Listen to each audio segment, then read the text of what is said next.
"We are going to die," one of the Navy SEALs said, staring at the windows like they were counting down his last minutes. Outside, the Alaskan storm was already swallowing the world. White-out snow, screaming wind, the helipad lights flickering like they were about to go out forever. Inside the military hospital, there were only 9 people left. 2 doctors, 2 nurses, 5 SEALs, and 2 of them were bleeding.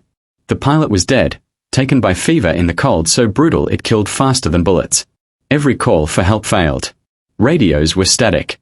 Sat ones were dead. And even if they reached someone, no aircraft could fly into this storm. One SEAL laughed bitterly. We are trapped." "That's it." That's when the rookie nurse stepped forward. Ava, quiet, blonde, calm.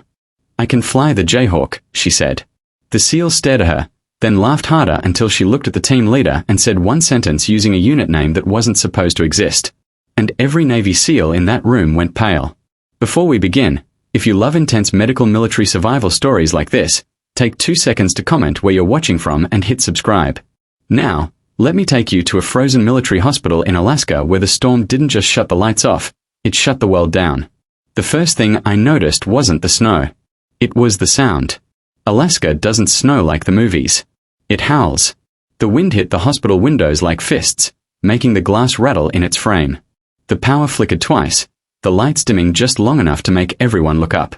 Then the generator caught and the hall went back to that harsh white glow, the kind that makes people look sick, even when they're fine. It was past midnight, night shift, and St. Coleridge Military Hospital. This tiny outpost tucked into the frozen edge of nowhere had maybe 9 souls inside it. 2 doctors, 2 nurses, and 5 Navy SEALs who looked like they'd walked straight out of a nightmare and into fluorescent light. 2 of them were injured, not dramatic movie injuries, the real kind. One had a deep gash under his ribs where the dressing was already soaking through. The other was pale, shivering, and fighting to stay awake like sleep would take him somewhere he couldn't come back from.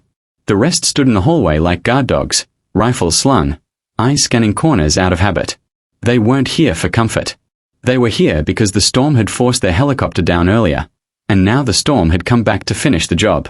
The SEALs tried every radio channel they had. Nothing. Static. A satellite phone was pulled out like a last prayer. Dead. The backup battery pack was useless. The wind outside was so thick it felt like it had weight. Even if a call went through, nobody could fly in this. Everyone in the building knew it. Nobody said it out loud at first because saying it made it real.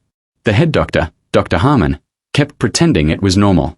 He spoke too fast, gave orders that didn't matter, checked charts like charts could stop a blizzard. But I saw the way his hand shook when he reached for a pen. And I saw the way the SEAL leader watched him, expression flat, already calculating what it would take to keep everyone alive if the walls stopped being walls. Then one of the SEALs, tall, broad exec, crusted with melted snow, looked down the hall toward the hangar access door and asked a question so casual it chilled the whole room. "Where's the pilot?" Nobody answered. The older nurse, Mara, glanced at the floor like she'd dropped something. Dr. Harmon cleared his throat. "He passed earlier." The SEAL leader's eyes narrowed. "Passed how?" Harmon hesitated, and that hesitation said more than any report ever could. "Fever," he admitted. "Hypothermia complications." "We tried." The SEAL leader cut him off with a slow nod. Not anger. Worse, acceptance. Like a man hearing the last bolt slide into place on a door he'll never open again. That's when the mood changed. The SEALs stopped moving like visitors and started moving like men preparing for a siege. They checked doors. They checked windows. They counted rounds. One of them dragged a heavy cabinet in front of the main entrance like it was routine. Dr. Harmon watched them with the wrong kind of pride, like they were security guards hired for the night. He didn't understand what I understood immediately. SEALs don't prepare like that unless they believe something is coming. Not just the storm, something else. Something that uses storms as cover. The outpost was isolated. Supply routes ran nearby. And in Alaska, there are people who move through whiteouts like they were born in them. I stayed quiet near the nurse's station, watching Ava. She was the youngest one there, the rookie. Blonde hair pulled tight, light blue scrubs under a heavy winter parka that looked too big for her shoulders. Calm blue eyes, no panic, no shaking hands. She was restocking gauze, checking for fluids by counting morphine vials like this was just another shift, like the world outside wasn't trying to erase the building off the map. The SEALs barely noticed her. One of them even muttered, not quietly enough. "Great, a rookie nurse." Perfect. Another snorted. If this place goes down, she'll freeze in 10 minutes. Ava didn't react. She just kept working. But I saw her pause for half a second when the generator hummed too low. She listened to it the way pilots listen to engines. Then Dr. Harmon finally said what everyone had been circling. We can't stay here. His voice cracked on the last word. If the generator fails, if the heating dies, we won't last the night. The SEAL leader stared at him like he just arrived at the obvious 5 hours late. There's nowhere to go. One of the SEALs snapped. No planes can fly in this. Another SEAL, injured, leaning against the wall, laughed once, bitter. So, we wait. We freeze or we get shot if someone finds us first. Nobody corrected him because nobody could. Even Mara looked like she might cry. That's when the SEAL leader exhaled hard and said it like a final sentence. We are going to die here. Ava's head lifted, not dramatically, just enough to show she'd been listening the whole time. She walked forward, slow, steady, like she didn't need permission to enter the conversation. There's a helicopter, she said. The SEALs turned toward her like she'd insulted them. The leader's eyes narrowed. Yeah, he said. There is, and the pilot is dead. Ava didn't blink. Then we don't need the pilot, she answered. One of the SEALs barked out a laugh. What is this? A kind of motivational speech. Another shook his head. Sweetheart, this isn't a TikTok. This is Alaska. Ava's voice stayed calm. I can fly it. The hall went quiet for a full second. Then the laughter came harder, sharper, desperate. Because fear makes men cruel when they don't know where to put it. But Ava didn't flinch. She didn't argue. She didn't raise her voice. She just looked at the SEAL leader and said almost casually, I learned on a unit that didn't get pilots. We learned to take the controls ourselves. SEAL Team 9 flight cross-training. The laughter died instantly. The SEAL leader's face went blank. Not confused, not amused. Blank like someone had just spoken a name that wasn't supposed to exist anymore. His breath caught. And for the first time all night, he looked afraid.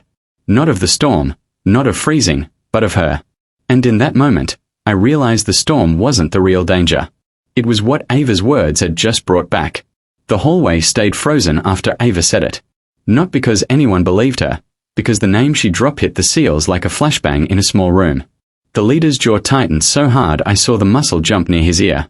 The injured one against the wall stopped breathing for a second like his lungs forgot how. And then the skepticism came back heavier this time, like anger wearing a mask. SEAL Team 9, one of them repeated slow. That unit doesn't exist. Ava didn't argue. She didn't smile. She just held his stare calm as a monitor beep. It existed, she said. And it buried more people than the ocean. That was the first time the doctors truly looked at her. Not like a rookie. Like a locked door they'd been leaning on without realizing. The SEAL leader stepped closer. He didn't raise his voice. He didn't need to. His tone was controlled, the way men sound when they're trying not to break something. What's your name, nurse? Ava answered. Ava. He watched her for a long second. Last name. She hesitated just a breath, and that tiny pause made the air feel sharp. Ava Carter, she said. The leader's eyes narrowed, and I could tell he was searching memory like a database. One of the other SEALs, younger and cockier, scoffed.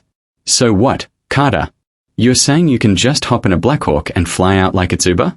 Ava's gaze slid to him, then to the hangar access door.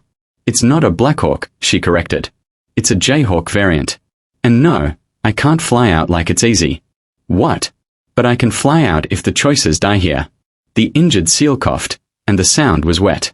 Dr. Harmon looked like he wanted to say something, but couldn't find the courage to speak over the men with guns.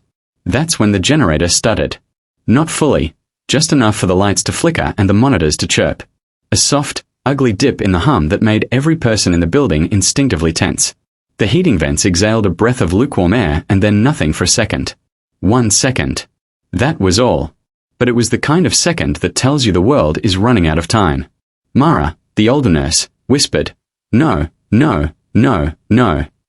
Dr. Harmon rushed to the maintenance panel like he could fix it with his hands. The SEAL leader didn't move. He just stared at the ceiling like he was listening to the building's heartbeat. How long do we have? He asked.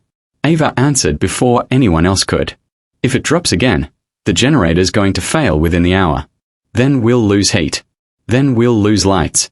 Then we'll lose people. She said it like she was reading weather, like she'd seen it before. The SEAL leader finally nodded once. All right, he said. Show me. They moved fast after that, but not in a messy way, in a disciplined way. The SEALs took positions without being told. One stayed with the injured men. Two covered the main entrance. One checked the windows. The leader followed Ava down the stairwell toward the hangar corridor, boots thewing against concrete. Dr. Harmon tried to follow, but the SEAL leader held up a hand. Doc, stay with your patients, he said. It wasn't disrespect, it was triage. Harmon froze, swallowed, and stayed behind. Ava didn't look back. She walked like she already knew the route, like she'd walked it before in the dark. The corridor leading to the hangar smelled like oil and cold metal, and the wind scream got louder the closer they got to the outer doors. The SEAL leader leaned in slightly as they walked. If you're lying, he said quietly, I won't have time to be polite about it. Ava didn't blink. Good, she said. Neither will the storm. The hangar doors were half frosted over, the edges rimmed in ice. The Jayhawk sat there like a sleeping animal. Matte dark paint, rotors, still medical evac markings on the side. A dead pilot's jacket was folded on a chair near the maintenance table, and that small detail made my stomach turn. The SEAL leader stared at it for a second too long. Then he forced his eyes back to Ava. You ever flown in this? He asked. Ava walked up to the helicopter and ran her gloved hand along the fuselage like she was greeting something familiar. I've flown worse, she said. The SEAL leader let out a humorless breath. Worse than an Alaskan ice storm. Ava finally looked at him. Worse than weather, she said. Worse than people. And for the first time, I saw a flicker of something in his expression. Not trust, not yet, but recognition. Like he'd met that kind of calm before on nights that didn't end clean. Ava climbed up onto the side step, pulled herself into the cockpit, and the SEAL leader followed her in. The cockpit lights were dead. The batteries were low. The whole helicopter felt like it was holding its breath. Ava reached for switches like she'd done it 1,000 times. She checked fuel. She checked hydraulics. She checked the engine intake for ice buildup. The SEAL leader watched her hands. And I swear he wasn't watching for competence. He was watching for muscle memory. He wanted to see if her body knew the machine before her mouth did. What's your flight time? He asked. Ava didn't answer immediately. She flipped a breaker and a small panel light blinked alive. Enough, she said. He leaned closer, voice low. That's not an answer. Ava's jaw tightened. They didn't log my hours, she said. They buried them. The SEAL leader stared at her and I felt the temperature drop inside the cockpit even though it was already freezing. Who trained you? He asked. Ava paused for the first time. Then she said name. Not a famous name. Not a dramatic one, just a simple one. And the SEAL leader's face changed so fast it was like someone punched him. His eyes went glassy for half a second, then hard. He's dead, he whispered. Ava didn't look away. I know, she said. He died making sure I could land. Before the leader could respond, the hangar door shuttered. Not from wind, from impact. A dull boom echoed down the corridor. Then another. The SEAL leader's head snapped toward the sound. His hand went to his rifle instinctively. Ava didn't flinch. She just kept working, flipping another switch, trying to coax power from a dying system. The boom came again, closer this time. Like someone testing the door, the SEAL leader keyed his radio. Contact. Static. He tried again. Nothing. The storm was swallowing every signal. He looked at Ava and for the first time his voice carried real urgency. Tell me we can get this bird up. AA's fingers moved faster. If the battery holds, she said, if the fuel lines aren't frozen. Another crash hit the outer doors, and this time I heard metal bend. Ava's eyes lifted to the windshield and she said something so calm it scared me more than panic would have. They found us. The SEAL leader dropped out of the cockpit and moved to the hangar window slit. He peered through the frost. Outside in the whiteout, shapes moved. Dark silhouettes. Not military, not rescue. Too coordinated. Too many. He couldn't see faces, but he could see rifles. He could see the way they spread out. Using the storm like cover, like they'd done it before. Smugglers, the kind that used remote storms to move contraband and disappear. The kind that didn't care if a hospital existed in their way. The SEAL leader turned back to where Ava was. and the tone of his voice changed from testing a rookie nurse to speaking to someone who might be the only chance left. "How fast can you spin up?" he asked. Ava looked at the dead panels, the weak battery, the frozen air. Then she looked him in the eye. "Fast enough," she said, "but you're going to have to buy me time." And right as she said it, the hangar door buckled inward with a scream of steel, and the first armed shadow stepped inside. If you were trapped in that hospital, would you trust Ava and get on the helicopter, or would you think it's a suicide mission? Comment, "I'm flying or I'm staying." The hangar door didn't open like a normal door. It failed. Metal screamed, hinges snapped, and the storm shoved the slab inward like it wanted inside, too. The first smuggler stepped through with his rifle up. Goggles iced at the edges, head turning slow like he was tasting the room. 2 more followed, then a 4th, moving clean, spaced out, not panicked. These weren't drunk idiots looking for pills. They were here for something specific. The SEAL leader didn't shout. He didn't give a heroic warning. He simply raised his rifle and fired 2 controlled shots so sharp they sounded like a judge's gavel. The first smuggler dropped. The second spun and tried to return fire, but the SEAL was already shifting position, using the helicopter's landing skids as cover like he'd been born behind them. Ava stayed in the cockpit. Her hands didn't shake. She flipped a switch, watched a weak panel light blink, and whispered, under her breath, "Come on, and don't die on me now." The firefight turned the hangar into a nightmare in seconds. Bullets sparked off concrete, chewing little bites out of the floor. One of the smugglers fired high and hit the overhead lights, glass raining down like glittering ice. The SEALs moved like they'd rehearsed this exact room, even though they hadn't. 2 of them pushed left toward the maintenance bay. 1 stayed near the hangar entrance to prevent a full rush. The injured SEAL, the one who could barely stand, dragged himself behind a fuel crate and still managed to cover the corridor with his rifle. Like pure spite, was holding his spine together. Ava heard every shot through the thin cockpit glass, and she hated herself for the thought that slipped in. If they die, I'll be alone in here. She shoved it away and forced her eyes back to the instrument panel. Battery voltage low, starter struggling, wind rocking the bird like a giant hand. She tried again. The engine coughed once, twice, then nothing. Ava climbed out of the cockpit for half a second, jumped down, and ran to the maintenance table. Her gloves slapped against the cold metal as she yanked open a drawer, grabbing a de-icing spray can and a small toolkit. She moved fast, but not messy, like she'd done this in the dark before. The SEAL leader caught sight of her and barked, "Nurse, get back in the bird." Ava snapped back without even looking at him. "If I don't clear the intake, we are not flying anywhere." That was the first time anyone heard her raise her voice. It wasn't fear, it was authority. She sprinted to the engine intake panel, popped it, and the wind punched her in the face so hard it stole her breath. Ice had crusted inside like a choke collar. She sprayed, scraped, and worked with fingers that were already going numb. Behind her, a smuggler slipped around the right side of the hangar, trying to flank the SEALs. Ava didn't see him, but the K9 handler SEAL, yes, the one who'd been quiet all night, did. He fired once. The smuggler folded. Then the SEAL shouted something that made Ava's stomach drop. "They're not just coming in. They're circling the hospital." Outside, the storm hid everything, but it couldn't hide sound. More boots, more shouting. The smugglers were splitting, some hitting the hangar, some moving toward the main hospital wing. Ava's mind did the math instantly. 2 doctors, 2 nurses, 5 SEALs, 2 injured, a generator that was already dying, and now armed men inside the building. Dr. Harmon and Marlowe were up there with patients who couldn't even run. Ava's chest tightened, but she forced her breathing down. Panic wastes oxygen. Panic makes mistakes. She snapped the intake panel shut and ran back toward the cockpit.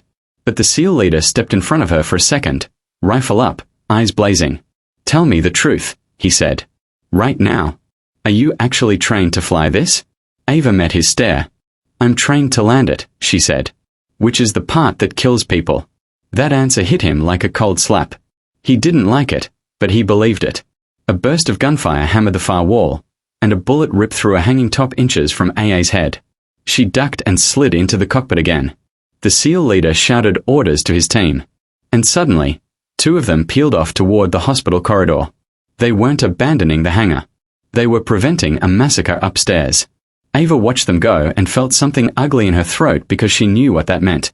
Fewer guns here, less time. She shoved the starter again. The engine coughed harder this time, like it wanted to live. The rotors twitched. Just a twitch. Then the whole system shuddered and died again. Ava slammed her palm against the console, not in rage, but in focus. "Come on," she whispered. "Please."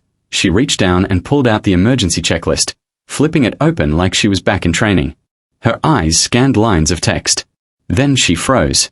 One line, one problem, the fuel feed. It wasn't frozen. It was cut off. Someone had flipped the valve. She stared at the switch and her blood went cold. That wasn't an accident. That was sabotage. Ava's head snapped toward the hangar floor. The SEAL leader was behind a crate, firing in short bursts, keeping 3 smugglers pinned near the door. Another SEAL was reloading, hands slick with blood from his own wound. Nobody had time to touch the fuel valve, which meant someone else had someone already inside. Someone who knew the helicopter. Ava's gaze flicked toward the shadowed corner near the maintenance lockers. And there, half hidden behind hanging coats, was a figure she hadn't noticed before, wearing hospital gear. Not a smuggler, not a SEAL, a staff member, watching the chaos with a blank face. Ava's mouth went dry. In the cockpit, she could see the man's hands. One hand held a radio, the other held a pistol low at his thigh. He wasn't shaking. He wasn't scared. He looked like he'd been waiting for the storm all week. Ava's mind flashed back to one of the smugglers' voices earlier. They're not here for pills. They were here for a reason. A shipment. A prisoner. Something hidden in the hospital. Ava realized with a sick certainty. The storm didn't trap them by accident. It trapped them by design. She keyed the intercom, voice tight, barely a whisper. "Chief," she said to the SEAL leader. "We've got a traitor in the hangar." The SEAL leader's eyes snapped up toward the cockpit. Ava pointed just slightly. The traitor's pistol lifted. The muzzle aimed straight at her. And in that exact moment, the generator in the hospital finally died, plunging the entire base into darkness. The blackout hit like a punch. 1 second, the hangar had flickering emergency lights, and the next, it was pure Arctic dark, broken only by muzzle flashes and the thin glow of the helicopter's dead dashboard. The traitor's pistol barked once, loud, sharp, and the round shattered the cockpit glass inches from Ava's cheek. She didn't scream. She dropped low in the seat, grabbed the MIC, and said the calmest word she'd said all night.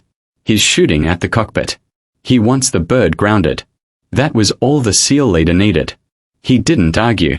He didn't ask questions. He turned and fired into the shadowed corner like he'd been born in it. The traitor ran. Not toward the smugglers, not toward the exit.